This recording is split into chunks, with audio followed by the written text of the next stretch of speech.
Hey everybody, Coach Troy here, and today we're checking out Marvel Zombies.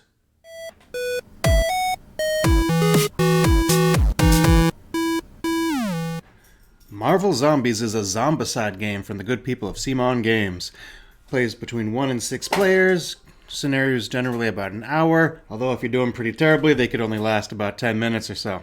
I was at the CMON Games Expo this last weekend, and I was lucky enough to play a ton of this game. I probably played this more than anything else there, and they had some pretty solid games. But enough of my rambling, let's open this up and see what's inside. Opening up the box. And we got a rule book on top, alright? This is pretty thick, but a lot of this is missions. Rule book is pretty easy. You got plenty of pictures, lots of explanations. It's spaced out, easy to read, easy to understand. Don't be daunted by the size of that. On the back of the rule book, you got a nice little index to help you along, make scenarios much easier. And inside the box again, there is another box. And inside this box, we got, these are going to be our character bases. These are very nice. Helps to keep track of your character as you progress, and of course, a ton of minis. Because, come on, it's CMON Games, right? Got your zombie heroes, alive heroes, and all kinds of stupid shield agents that get in your way. And these minis are great. Lots of little details like Bob's head in Deadpool's arms and the chunks of flesh falling off the Hulk. The living heroes are really cool too, with the extra details in there. All the Trooper minis have different versions, and even MJ and crew make an appearance. That's a lot of minis. Moving past this box, and looking inside, we got dice. I wish there was more dice than this 6. I always feel like you're passing around the dice a lot. You're always looking for 1 or 2 more. Investing in another bag of dice might not be a terrible idea. Basis, you can keep track of your characters. Little cubes to keep track of your character stats. There are some decks of cards. These are the mini cards, so you know. I do prefer the bigger cards, but for space saving reasons, the size ain't too bad. We also got a ton of tokens to punch out. Plus, the boards. And underneath it all, you've got your character cards, as well as some hero cards that you can't really use, so hey, whatever. It's just kind of that entice you to buy the expansion content, right? So let's set this up and kind of see how it plays, right? Here we are set up for scenario number 1. We have our 4 heroes starting in the middle. Our objective is to collect all 4 objectives and eat all bystanders. Bystanders will appear when you go into a building, and they'll go onto the bystander symbol. On a zombie hero's turn, they will have 4 actions. They can move as 1 action. If there's a door, they can bust down the door as an action. They can get a zombie trait as an action. If they're in a sector with enemies, they can attack as an action, or they can try to devour one of the humans. When attacking, you look at your base amount of attack dice, plus whatever your hunger level is at, you're going to add that many dice to it. And hits for Captain here are on 3 or higher. With a base of 2 and a hunger of 1, he's going to roll 3 attack dice. Alright, he hits on a 3 or higher, so he is going to take out 2 here, but he rolled these, which is going to raise his hunger 1 level. When your hunger gets too high, you are going to try to devour somebody so you can take it back to 0. Captain here has a devour of 1, plus 3, so he's going to roll 4 dice, devouring on a 4 or more. And he's got it. Upon entering a building, you're going to immediately activate all of the icons. Troop icons, as well as bystander icons. Troop icons, you're going to pull from this deck and activate whatever character it says, in this case a superhero. And for the bystander deck, you're going to pull from this deck, and there is Mary Jane. You're going to put her on the board. When activating the spawn deck, you're going to go based on the level of the highest zombie hero. If we're on level 1, it'll just be 4 troops. Go ahead and place those 4 troops in that spawned area. Zombie players will continue to act 1 at a time, using all 4 of their actions.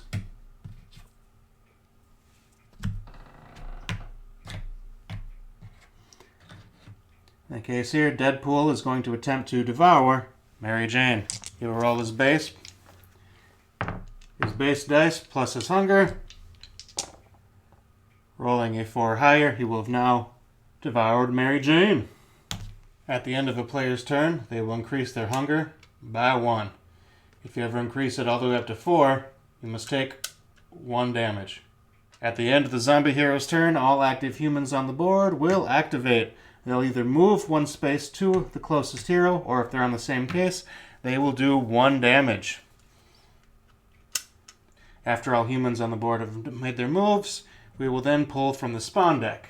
It looks like we've got 2 guards because we're all at level 1 still. These guys here will actually take 2 damage to kill. It must be done on 1 single roll.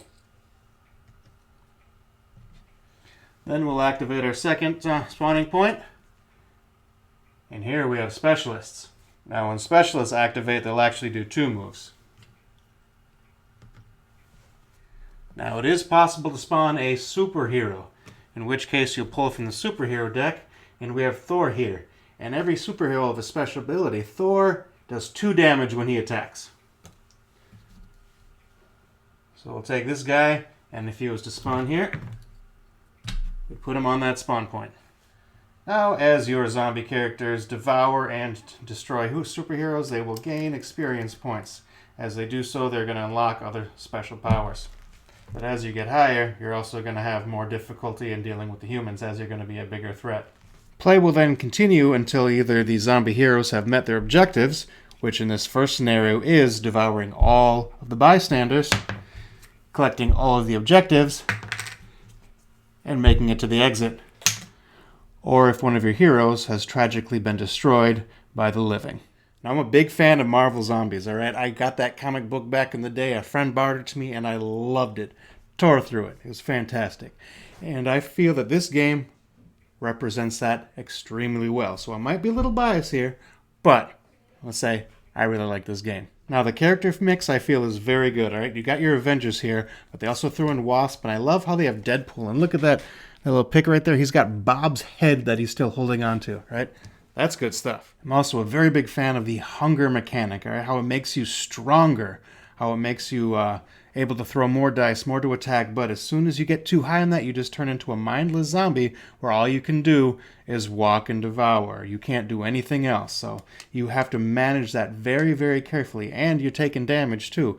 And you don't really have a whole lot of hits here. 5 might seem like a lot, but if you get a giant swarm of these pesky living humans, and they can be very dangerous. I also like how all the characters are different, how there's different special abilities that they all have, and you unlock them as you level up. And they're all very thematic, like Hulk here being the strongest and being able to kind of ignore the toughness, especially of these guards, and tear through them. Very awesome. And I like how even though you're a big, tough superhero, these living troops are still a danger to you, right? You got to be careful of the giant swarms. It's very much reverse zombies, right? But, you are a big, strong superhero, but, you're rotting flesh at the same time, so you can only take so much damage before you're destroyed. I both love and hate the living superheroes, like Miss Marvel, for example. Her special ability of being able to attack 3 spaces away with those stupid stretchy arms, she is the most obnoxious by far. Now, I do like how bystanders are not just fodder to be eaten, but also can give you those special abilities, so, you have to really balance out who gets what abilities, because you only can get one, and you want your team to be strong together. And speaking of balancing out the team, you also got to be careful with your experience, because if you get somebody up to 2nd and 3rd level and everyone else is still level 1, it's going to make it a lot more dangerous for them as more and more troops come pouring in. So this game is all about balance, balance, balance. And it's very difficult for a dice game to do that. That being said, I both love and hate these dice because, while, yeah, I do like the ability of getting stronger, rolling more dice, and it's not always for sure who you're going to be able to take out and what you're going to be able to hit. But they can be, dice games are so luck dependent sometimes, and a few bad rolls, and really Hulk is missing left and right, swinging at a big swarm of troops and then gets taken down. I don't know. Sometimes the dice, while you can mitigate them and you have to balance them, if they're not in your favor, they can tank a game really fast. And not just those dice. This spawn deck, too, can be just trouble, right? Like the Trooper Rushes, when you spawn them and you activate them, especially if you get Specialist Rush, now that can be extremely dangerous. And while you thought you were perfectly safe, next thing you know, you're swarmed and you're taken out and the game is over. And the last part that I don't really like is the fact that if one of your characters dies, the game is over. I mean, in the comics, heroes, both living and dead, were just getting destroyed left and right. So, I mean, the fact that the game is dependent on everyone surviving is, not really in the spirit, I don't think. So, I know when I play, I just always kind of modify it as if you took too big of a chance and you're out, that's fine. The rest of the crew is going to continue on. So in the end, yes, this is a Zombicide game. So there's going to be hordes, there's going to be dice rolling, there's going to be luck involved. But it is a superheroes game, so there's going to be special abilities and there's going to be overpowering moments. So if that's your kind of thing, you're going to like this game. But I do like how it is a little more strategic in the fact that you really have to balance out your characters, your levels, your hunger. You do got to take chances, and sometimes they pay off big, but sometimes they don't. So personally, I love this game. I love the theme. I think it plays extremely well. And I can see how some people, it's just not going to be their thing at all. If you're not into this kind of dice rolling, thrashing game, not for you. So if you want to take your Hulk and your Captain Marvel and just destroy a bunch of living humans, then hey, this is the game for you, and I approve. This is Coach Troy. See y'all next time.